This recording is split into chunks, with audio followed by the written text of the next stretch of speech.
എല്ലാവർക്കും നമസ്കാരം. എന്റർടൈൻമെന്റ് കീഴിലേക്ക് എല്ലാവർക്കും സ്വാഗതം. യെസ്, എന്റർടൈൻമെന്റ് കിഴി റിയാക്ഷനാണ് ബസൂക്ക. മമ്മൂക്കയുടെ ബസൂക്ക സിനിമയുടെ ഒരു ബിഗ് അപ്ഡേറ്റ് ഉണ്ട് കേട്ടോ. കുറച്ച് ദിവസങ്ങളായില്ലേ ഇങ്ങനെ ഒരു എന്തെങ്കിലുമൊക്കെ അപ്ഡേറ്റ് കിട്ടിയിട്ട്? 10-18 ദിവസമായി. അതായത് 50 ദിവസത്തിൻ്റെ ഒരു പോസ്റ്ററാണ് ലാസ്റ്റ് വന്നത്. അതിനുശേഷം ഒരു സിനോപ്സിസ് വന്നു. അത് ഇന്നലെ വീഡിയോ ഇട്ടു, കിട്ടാൻ വേണ്ടി വെയിറ്റ് ചെയ്ത് നിൽക്കുകയായിരുന്നു. വേറെ ഒന്നും വന്നിട്ടുണ്ടായിരുന്നില്ല. അപ്പം തന്നെ ചെയ്തിട്ടുണ്ട്. ഒരുപാട് പേര് ചോദിക്കുന്നുണ്ട്, നിങ്ങൾ ബസൂക്കയെ മനഃപൂർവ്വം തഴയുന്നു, അതായത് പ്രത്യേകിച്ച് വീഡിയോ ഒന്നും നിങ്ങൾ ചെയ്യുന്നില്ലല്ലോ, എംബ്രാന് വേണ്ടി നിങ്ങൾ കുറേ വീഡിയോ ചെയ്യുന്നു, എന്തെങ്കിലും കിട്ടിയാലല്ലേ വീഡിയോ ചെയ്യാൻ പറ്റുള്ളൂ. ഇത് രണ്ടിന്റെ ഇപ്പൊ കണക്കായി, രണ്ടുപേരുടെ അപ്ഡേഷൻ കാര്യങ്ങളൊന്നും വരുന്നില്ല. പിന്നെ നമ്മൾ ഈ കേൾക്കുന്നതും അവിടുന്ന് കേൾക്കുന്നതും ഇവിടുന്ന് കേൾക്കുന്നതൊക്കെ വെച്ചിട്ടാണ് നമ്മൾ വീഡിയോ ചെയ്തുകൊണ്ടിരിക്കുന്നത്. നമ്മൾ എമ്പുരാന്റെ എത്ര ദിവസമായി ഒരു അപ്ഡേഷൻ വന്നിട്ട്. അതെ, സത്യം. ബാക്കിയൊക്കെ ഈ ഫാൻസിന്റെ ഇടയ്ക്ക് ഇതിന്റെ ട്രെയിലർ ഇന്ന ദിവസം വന്നേക്കാം, അങ്ങനെയുള്ള സാധനം അല്ലാണ്ട് വേറെ എന്താ പറയണത്, ഒന്നും പറയുന്നില്ല. ശരിക്കും ഇതിന്റെ സെൻസർ കഴിഞ്ഞു. അതെ, അതായത് ട്രെയിലറിൻ്റെ സെൻസറും കഴിഞ്ഞു, സിനിമയുടെ സെൻസറും കഴിഞ്ഞു. ആ ഒരു റിപ്പോർട്ട് വന്നതും അതൊക്കെയേ ഉള്ളൂ. അതൊന്നും ഒഫീഷ്യലായിട്ടുള്ള അപ്ഡേറ്റുകളും അല്ല. അതെ, സെയിം അവസ്ഥ തന്നെയാണ് ബസൂക്കയ്ക്കും ഉള്ളത്. ഒരു സംഭവം വരുന്നില്ല. സംഭവം സിനിമ റിലീസിന് എത്തുന്നു എന്നുള്ളത് മാത്രമേ ഉള്ളൂ. അത് 10-ാം തീയതി എത്തുന്നു പറയുന്നു. പിന്നെ പോലെ ഡേറ്റുകളാകുമ്പോൾ ഓരോ പോസ്റ്റർ ഇപ്പം 50-ന് വന്നു, ഇപ്പം 30-നൊന്നും വന്നിട്ടുണ്ട്. യെസ്, 30-ന്റെ ഒരു ന്യൂ പോസ്റ്ററാണ് വന്നിരിക്കുന്നത്. പോസ്റ്റർ ഒരു ഗംഭീര പോസ്റ്ററാട്ടോ. അതിനു മുൻപ് ഒരു കാര്യം പറയാനുണ്ട്. അതായത് മമ്മൂക്കയും കുടുംബവും പെരുന്നാളിന് ഡ്രസ്സ് എടുക്കാൻ പോയിട്ടുണ്ടെന്ന് തോന്നുന്നു. കുടുംബടക്കി എവിടെയോ പോകുന്നതിൻ്റെ ഒരു വീഡിയോ നമ്മുടെ സോഷ്യൽ മീഡിയയിൽ കടന്ന് കളിക്കുന്നുണ്ട്. എല്ലാവരും കൂടി ഒരുമിച്ചാണ് കേട്ടോ. അതെ, അങ്ങനെ നമുക്ക് കാണാൻ കിട്ടാറില്ലാത്ത, ഇടയ്ക്കേ കിട്ടുള്ളൂ. വല്ലപ്പോഴും എങ്ങനെ ഒരു ഫാമിലി ആയിട്ടുള്ളത് കിട്ടാറുള്ളൂ. അതെ, അതിൽ മമ്മൂക്ക ഉണ്ട്, ദുൽഖർ ഉണ്ട്, സുറുമി ഉണ്ട്, പിന്നെ സുൽഫിത്ത ഉണ്ട്. അതെ, രണ്ടുപേരെ കുറവുണ്ട്, ഡേക്യുവിന്റെ വൈഫിന്റെയും കുട്ടീന്റെയും. അതെ അതെ അതെ, അവർക്ക് നേരത്തെ എടുത്തു തോന്നുന്നു. 1-ാം നോമ്പ് കഴിഞ്ഞ് 2-ാമത്തെ ദിവസം തന്നെ അവർക്ക് എടുത്തു കൊടുത്തു. അവർക്ക് ആദ്യം പിന്നെ വാപ്പയും മോനും കൂടി അല്ല, നമുക്ക് 10-നുള്ളിലെങ്കിലും പോയിട്ട് എടുക്കണം, ഇല്ലെങ്കിൽ സാധനം പോവും. രണ്ടുപേരും അറിയാലോ ഡ്രസ്സിങ്ങിന്റെ കാര്യത്തിലുള്ള ഒരു സെറ്റപ്പ്. അപ്പൊ എന്തായാലും ആ ഒരു പേടിയുള്ള കാരണം ആദ്യത്തെ 10 തന്നെ പോയിട്ട് എടുക്കാന്നുള്ള തീരുമാനത്തിലാണെന്ന് തോന്നുന്നു. എന്താണെങ്കിലും നമുക്ക് ആ വീഡിയോ ഒന്ന് കാണാം. ഓക്കെ, എന്തായാലും ഒരുമിച്ച് വരുന്നതാണല്ലോ. അതെ, ആദ്യം വന്നത് അതാണല്ലോ. Yes, okay.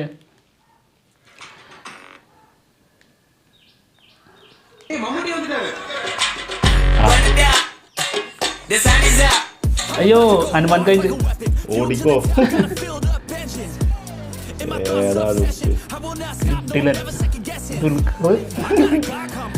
ദുൽഖറൊക്കെ സൈഡിലാട്ടോ, മാറി കൊടുത്തിരിക്കുകയാണ്. പാപ്പ മുന്നിൽ നടന്നോട്ടെ എന്നല്ലേ. പൈസ കൊടുക്കുന്ന ആൾക്കാർ നമ്മളിങ്ങനെ കാറിന്റെ ഒക്കെ മുന്നിൽ കണ്ടിട്ടില്ല, മുന്നിൽ നടക്കും, മുന്നിൽ അതേപോലെ പാപ്പ മുന്നിൽ പോയിക്കോട്ടെ, പൈസ പാപ്പ കൊടുത്തോട്ടെ. അതെ, മെഗാസ്റ്റാറിന്റെ കുടുംബത്തിൽ അങ്ങനെയൊക്കെ തന്നെയാണല്ലേ, എല്ലായിടത്തും അങ്ങനെയൊക്കെ തന്നെയാണ്. ഇത് മലയാളീസ് ആണോ? ഇത് മലയാളികളിൽ നിന്നല്ല, എല്ലായിടത്തും ഇങ്ങനെയൊക്കെ തന്നെ. അതായത് നമ്മുടെ കയ്യിൽ എത്ര ക്യാഷ് ഉണ്ടെങ്കിൽ പോലും നമ്മുടെ വാപ്പ നമുക്ക് എടുത്തു തരുന്ന ആ ഒരു ഇനി വേറെ കാര്യം, ഇവര് ഡ്രസ് എടുക്കാൻ പോയതാണ് ദൈവത്തിന് അറിയാതെ. അതിന്റെ ചുറ്റിനും കുറച്ച് കടകളൊക്കെ കാണുന്നുണ്ട്. എനിക്ക് തോന്നുന്നു ഏതോ എയർപോർട്ടിലാണ്, എയർപോർട്ടിൽ നിന്ന് കൊണ്ട് ഇറങ്ങി പോകുന്ന വഴിയാ തോന്നുന്നു. നമ്മളിത് രസമായിട്ട് പറയുന്നേ. അതെ, അതായത് ഒരു നമ്മുടെ ഒരു മിഡിൽ ക്ലാസ് ഫാമിലി അതിനോട് ചേർന്ന് നിൽക്കുന്ന രീതിയിൽ ഇതിനെക്കുറിച്ച് സംസാരിക്കുമ്പോൾ നമുക്ക് കിട്ടുന്നൊരു ത്രില്ലുണ്ടല്ലോ. അത് ആദ്യത്തെ 10 തന്നെ ആദ്യം പോയിട്ട് നമുക്ക് ഡ്രസ്സ് എടുക്കണം പെരുന്നാൾക്ക് എന്നൊക്കെ പറഞ്ഞ് ഒരു കുടുംബം ഇറങ്ങുമല്ലോ. അതേപോലെ ലാസ്റ്റിലേക്ക് എത്തുമ്പോഴേക്കും ഇതിന്റെ കളക്ഷനൊക്കെ കുറഞ്ഞു പോകും, അതായത് ഡ്രസ്സിന്റെ ഒക്കെ. അപ്പൊ അതുകൊണ്ട് ആദ്യം തന്നെ പോയി എടുക്കുന്ന കുറെ ടീംസ് ഉണ്ട്. പിന്നെ ഡിക്കും മമ്മൂക്കയും കൂടെ ആകുമ്പോ തന്നെ അവര് ഡ്രസ്സിന്റെ കാര്യത്തില് നോ കോംപ്രമൈസിന്റെ ആൾക്കാരാ. അപ്പൊ നമുക്കത് കണക്ട് ചെയ്യാൻ പറ്റും, ആ രീതി കണക്ട് ചെയ്യുന്നുള്ളൂ. എന്താണെങ്കിലും അതവിടെ ഇരിക്കട്ടെ. അല്ല, ഡ്രസ്സിനെ കുറിച്ച് പറഞ്ഞത് കൊണ്ട് ഈ വീഡിയോയിലുള്ള ഡ്രസ്സിനെ കുറിച്ചും പറയാം. അതായത് ഒരു സിമ്പിൾ ആയിട്ടുള്ള രീതിയിലാണ് മമ്മൂക്ക, പക്ഷെ അങ്ങനെ ആയിട്ട് പോലും ആ എടുപ്പ് അത് മമ്മൂക്ക തന്നെ അല്ലേ. പിന്നെ പറഞ്ഞിട്ട് രാജാവിന് രാജാവിന് ആ ഒരു പ്രൗഢിയൊക്കെ ഉണ്ടല്ലോ, അങ്ങനെ തന്നെ നിൽക്കും. ആ സ്വാഗും സ്റ്റൈലും, പിന്നെ ലാസ്റ്റിൽ ആ ചിരി. അപ്പുറത്ത് ചെറുക്കനാണെങ്കിൽ അതിനേക്കാളും പൊളി ലുക്കിലാട്ടോ. ഞാൻ കൂടുതൽ ശ്രദ്ധിച്ച അവിടെയാണ്. ഒരു രക്ഷയില്ല, ഗംഭീര ലുക്ക്. അത് ഒരു സ്കൈ ബ്ലൂ ജീൻസും ബ്ലാക്ക് ടീഷർട്ടും റെഡ് ക്യാപ്പും. പക്ഷെ മമ്മൂക്കേന്റെ കൂടെ ആയതുകൊണ്ടാന്ന് തോന്നുന്നു കുറച്ചൊരു ഡിമ്മടിയ, എന്താ പറയുക, നല്ല ബ്രൈറ്റുള്ള ലൈറ്റിന്റെ അടുത്ത് ഒരു ചെറിയൊരു ടോർച്ച് കൊണ്ട് വെച്ചു. അതെ, ആ ഒരു അവസ്ഥയിലായി പോയി. അതായത് ദുൽഖർ വരെ സൈഡ് ആവണമെങ്കിൽ അതിന് ഒരേറ്റ മുതൽ മുന്നിൽ വെക്കണം മമ്മൂട്ടി. അത് നമ്മളാ ഇപ്പൊ ഡിക്ക് ഒപ്പമുണ്ട്, പക്ഷെ ഡിക്കിന് ഒരു നോട്ടം നോക്കുക എന്നല്ലാണ്ട് നമുക്ക് പിന്നെ ബാക്കി മമ്മൂക്ക എന്ത് ചെയ്യുന്നു, മമ്മൂക്ക തന്നെ നടത്തുക, ഇതാണ് എല്ലാരും ശ്രദ്ധിക്കുന്ന സംഭവം തന്നെ. ഇതിപ്പോ ഈ വീഡിയോ വന്നത് അങ്ങനെ തന്നെ ആയിരിക്കും. പിന്നെ ഉറപ്പല്ല, ഇത് ഇതിന്റെ തുടക്കത്തിൽ തന്നെ വെറുതെ ജസ്റ്റ് ആഡ് ചെയ്യുന്ന സോങ് ആണെങ്കിൽ പോലും തുടക്കത്തിൽ വന്നു കേട്ടില്ലേ, മമ്മൂക്ക് മമ്മൂക്ക് വന്നു അത് പറഞ്ഞിട്ടാണ്. അതാണ് അപ്പുറത്ത് ഡിക്ക് വന്നു എന്ന് പറഞ്ഞിട്ടല്ല, എന്തുകൊണ്ട് അതാണ് പവർ. അതായത് ഈ പുലി ഇറങ്ങി എന്നൊക്കെ പറയില്ലേ, ഇറങ്ങി ആ രീതിയിലാണ് പറയുന്നത് മമ്മൂട്ടി ഇറങ്ങിയത്.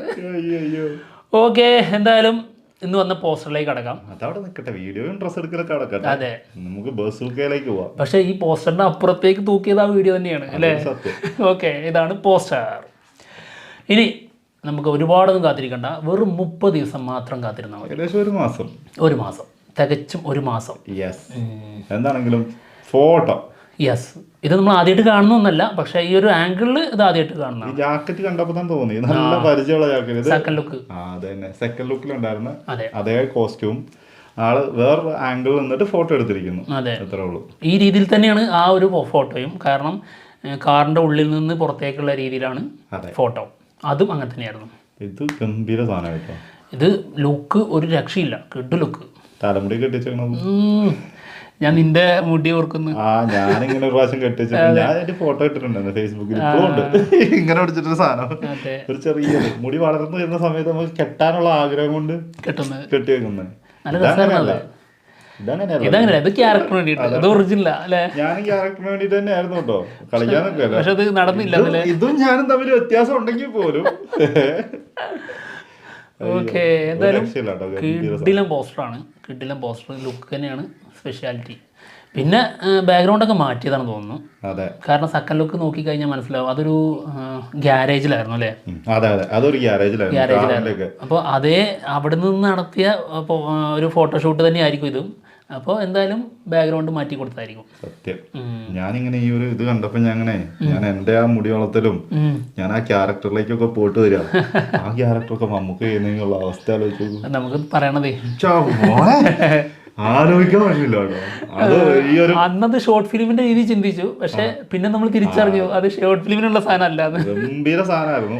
ഗംഭീര സാധനം നിങ്ങൾ കണ്ടു കഴിഞ്ഞാൽ അത് പറയേണ്ടത് ഗംഭീരമാണോ അല്ലയോ എന്നുള്ളത്. പക്ഷെ ഞങ്ങളുടെ ഉള്ളില് ഗംഭീര സാധനമായിരുന്നു. എന്തായാലും ബാക്ക്ഗ്രൗണ്ട് ഒരു ഫാക്ടറി ആണെന്ന് തോന്നുന്നു. ഫാക്ടറിയിൽ നിന്ന് പോകുന്ന പുകയും കാര്യങ്ങളൊക്കെ തന്നെയാണല്ലേ, അല്ലാതെ മേഘം നല്ലത് ഭയങ്കര രസമായിട്ടോ. അതെ, അതായത് നമ്മുടെ ഈ മറ്റേ ദൈവങ്ങളുടെ ഒക്കെ പുറകിലൊരു ലൈറ്റിംഗ് ഉണ്ടാവില്ല, ഈ തലയ്ക്ക് പുറകിങ്ങനെ ആരെങ്കിലും തിരിഞ്ഞു നോക്കുമ്പോഴൊക്കെ വരുന്നൊരു ലൈറ്റ് ഉണ്ടല്ലോ, ആ ഒരു സംഭവമാണെന്ന് തോന്നുന്നു കണക്കൂട്ടിയിരിക്കുന്നത്. അതായത് ആ ഫേസിന്റെ ആ ഒരു തലയും അത്രയും ഭാഗം. ചെകുത്താൻ അങ്ങനെ കൊടുക്കാറുണ്ടോ? അല്ലല്ലോ, ചെകുത്താൻ കൊടുക്കാറില്ല. അങ്ങനെയാണെങ്കിൽ നിന്റെ വീട്ടിലും വരണ്ടേ? അല്ല, അവിടെ ചോദ്യം എന്താ അറിയോ, ദൈവം ചെകുത്താനാന്നുള്ളതാണ് അറിയേണ്ടി. ദൈവം തന്നെ ആയിരിക്കും. അത് കണ്ടോ, നായകനല്ലടാ, ദൈവത്തിലേക്കാണ് അത് പോവുക. അത് നമുക്കൊന്ന് നോക്കണം. 30-ാം തീയതി വരെ അല്ല 30 ദിവസം കൂടി കാത്തിരിക്കണോ? ഏപ്രിൽ 10 നമുക്കത് അറിയാൻ പറ്റും. വില്ലനിസത്തിൽ നിന്ന് ഇങ്ങനെ മാറിയിട്ട് ലാസ്റ്റ് വരുമ്പോഴായിരിക്കും നായകനായിരുന്നു എന്നുള്ളത് മനസ്സിലാക്കുക. അങ്ങനെയാണോ? പിന്നല്ലാണ്ട് ആദ്യം വില്ലനായിരിക്കും. വില്ലനല്ല, നമുക്ക് വില്ലത്തരം പോലെയൊക്കെ തോന്നും. ജാതി സാധനങ്ങളൊക്കെ ആയിരിക്കും ചെയ്യുന്നത്. എന്താല്ലേ, എന്ത് പെട്ടെന്ന് ഓരോ കഥ ഉണ്ടാവുന്ന സിനിമേന്റെ. ഇനി നീ എന്റെ പറഞ്ഞത് എന്തായിരുന്നു? അല്ല, കാണണല്ലോ. ചെകുത്താനാണ്, വെളിച്ചം കാണുന്നുണ്ടെങ്കിലും ഇല്ലെങ്കിലും ചെകുത്താനാണ്. നീ അത് ഓർത്ത് വെച്ചിട്ടുണ്ടായിരുന്നല്ലേ? ഞാനെന്താ ആ പറഞ്ഞതിന്റെ ഇടയ്ക്ക് അറിയാണ്ട് പറഞ്ഞു മതി, തെണ്ടി ഇടയ്ക്ക് പ്രതികരിക്കുന്നില്ല. പ്രതികരിച്ചാലേ പിന്നെ അതിനകത്ത് കാര്യമുള്ളൂ. അല്ല, ഞാനെന്നറിയോ ഇതിനെ കുറിച്ച് അങ്ങ് വ്യക്തമാക്കി അത് കംപ്ലീറ്റ് ചെയ്ത് അതിനുശേഷം തിരിച്ചു വരാൻ കരുതിയായിരുന്നു. അല്ലെങ്കിൽ അത് മുറിഞ്ഞു പോകും. പിന്നെ അതിന്റെ ഫ്ലോ ഓക്കെ. എന്താണെങ്കിലും 2 വീഡിയോയും തകർത്തു. അതെ, ഈ പോസ്റ്ററും അടിപൊളിയായിട്ടുണ്ട് കേട്ടോ. ഓ, മെഗാസ്റ്റാർ ഹാൻസം ലുക്ക്. കമന്റ് വായിക്കാൻ ഞാനില്ല. മമ്മൂക്കേന്റെ ഒരു ഫോട്ടോ വന്നിട്ടുണ്ടെങ്കിൽ അല്ലെങ്കിൽ ഒരു പോസ്റ്റർ വന്നിട്ടുണ്ടെങ്കിൽ അതിനടിയിൽ വരുന്ന കമന്റ് എന്താന്ന് എനിക്ക് കാണാപ്പാടാ അറിയാം. അത് വേറെ ആർക്കും ഇല്ല, അത് എടുത്ത് നോക്കേണ്ട ആവശ്യം വരില്ല. ഇങ്ങേരിതെന്ത് ഈ ഇപ്പോഴും ഇതിനകത്ത് എന്താന്ന് അറിയോ, ഈ വയസ്സിൽ ഇങ്ങനെയോ അങ്ങനെയൊക്കെ കുറെ സാധനങ്ങള്. ഇതിന്റെ ഒക്കെ അപ്പുറത്തേക്ക് പല ആൾക്കാരും ഇങ്ങനത്തെ ഒരു മമ്മൂക്കേന്റെ ഫോട്ടോ വന്നിട്ട് ഇങ്ങനെ ആദ്യം എടുത്ത് നോക്കും, എന്നിട്ട് സ്വന്തം ആലോചിക്കും. ഞാൻ പറയാം, അതായത് കമന്റ് ബോക്സ് നോക്കാൻ പേടിയുള്ളവർ എന്ന് പറഞ്ഞു കഴിഞ്ഞാൽ നമ്മളെ പോലുള്ള യങ്സ്റ്റേഴ്സ് ആണ്. കാരണം എന്താ വെച്ച് കഴിഞ്ഞാല് നമ്മളിങ്ങനെ നമ്മളിലേക്ക് ചിന്തിക്കും. നീയൊക്കെ ഇങ്ങനെ നടന്നു പോസ്റ്റർ ഇങ്ങനെ എടുത്ത് വെച്ചിട്ട് വയസ്സൊന്നും ആലോചിക്കും 73. നമ്മുടെ പ്രായം നമ്മുടെ പ്രായം ഒന്ന് ആലോചിക്കും. പറയൂല, അത് വിചാരിച്ചു നിൽക്കണ്ട. നമ്മള് ആലോചിക്കും, എന്നിട്ട് നേരെ ഇത് കണ്ണാടി നോക്കും. എന്തിനാണേ? അതാണ് അവസ്ഥ. മമ്മൂക്ക ഇതൊക്കെ അൺയൂഷ്വൽ ആണല്ലോ. തീർച്ചയായിട്ടും ലുക്ക് കൊണ്ട് ഹൈപ്പ് കയറ്റുന്ന മുതലേന്ന് ക്രിയേറ്റിംഗ് ഹൈപ്പ് വിത്ത് ലുക്ക്. അപ്പൊ എന്തായാലും ഓക്കെ, പൊളിയായിട്ടുണ്ട്. എന്തായാലും നമ്മൾ ചെയ്യാത്ത റോളൊന്നും ഇല്ലല്ലോ ബായ്. ഈ റോൾ എന്താന്നുള്ളത് നമുക്ക് ഏപ്രിൽ 10 കാണാം. അപ്പൊ എന്തായാലും ഞങ്ങൾ പോവാണ്. മറ്റുള്ള വിശേഷങ്ങളുമായിട്ട് ഉടനെ തന്നെ വരാം. ബൈ. ചെകുത്താനാണോ ദൈവമാണോ ഏപ്രിൽ 10 അറിയാം.